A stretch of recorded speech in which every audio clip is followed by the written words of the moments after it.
Hi guys, Alicia here, thenewBcrafter. Today I'm going to be decorating this frame right here. So I have started out by applying one layer of Gisano's white gesso, and I'm going to apply one layer of light buttermilk paint to it.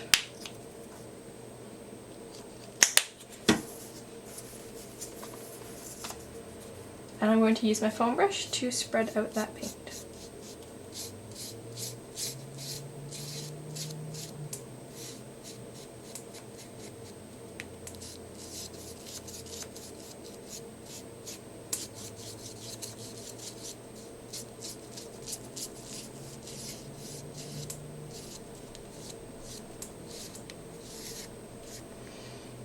Alright, so now that my first coat of highlight flesh has dried, I am going to apply my second coat. This is just going to cover up all of the lines underneath because this was a frame with dinosaur print underneath, or like dinosaurs and sky and grass and that, and I didn't really want that, so I'm just covering it up with the paint. You wouldn't have to worry about quite as many coats if you were just starting off with a plain wood one, but you would still want to apply that gesso.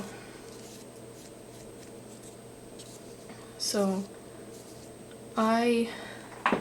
just looking at it, and I think I may still apply one more coat after this just to get it all perfect. But with the white one that I'm doing right now that you can check out in another video, I've already done 2 coats on it, and it's probably going to need maybe a third or a fourth. Alright, so now for my final coat on this one. I have lost track of how many coats this is because I am filming another frame video at the same time in white, so I can't really keep them apart anymore or tell them apart. So I'm just going to apply my last coat of light buttermilk. So now just make sure that all of your brush strokes are going the same way. So for me, I'm doing side to side, so I'm going to make sure that all of my brush strokes are going this way on my final coat. Alright, so now that my frame is completely dry, I am going to take some of this masking tape, and then I'm going to apply strips going along my frame just to mask areas off so that I can apply some paint. So I'm going to tear off a piece about the right size, and then I'm going to leave a little bit hanging off the edge there, and I'm using my grid mat to help me because your grid mat really will help you at this point. And I'm just going to stick that down there, and I'm going to apply strips all the way along my frame. Alright, and then I'm just going to smooth down all of my tape so that it is all stuck down well, so I won't have any paint seeping underneath. So now that that is like that, I'm going to use my foam brush, and I think I will use some olive green Americana paint for this. So I'm just going to take the olive green, shake it up,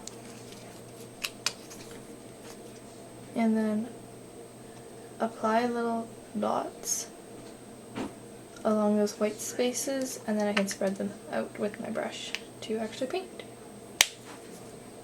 So now I have the paint on there. If you feel more comfortable, you can of course use a palette, but I'm not going to.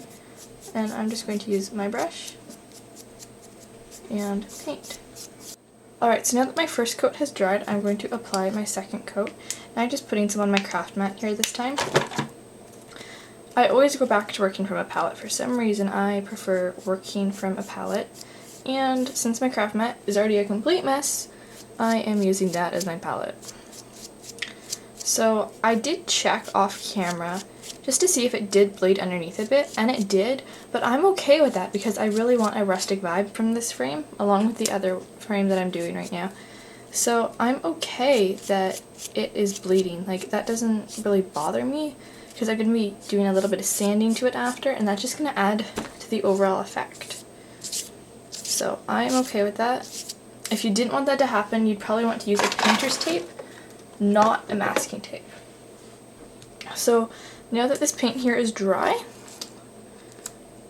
going to peel this up. And you'd probably also want to use a thicker paint if you want to avoid the little bit of blending that you get.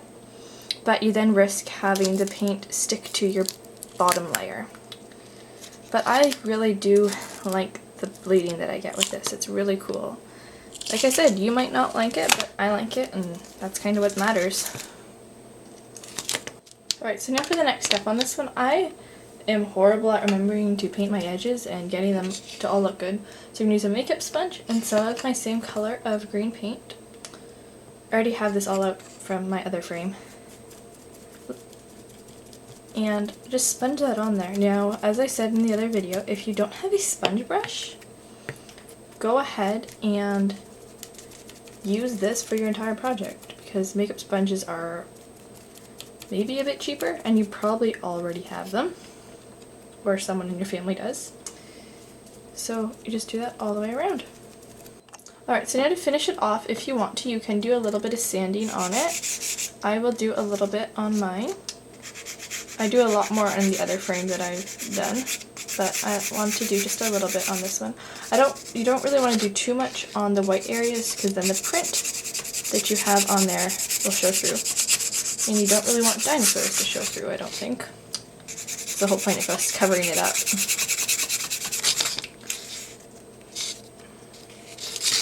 And just remember to be sure to go with the same grain that you painted with. It'll just make your antiquing look a lot nicer. And if you did go a little bit overboard and you get a big tear, just fill it in with your sponge that we used for the sides. So I hope that you liked this video. Please be sure to subscribe and like this video, and I will see you next time.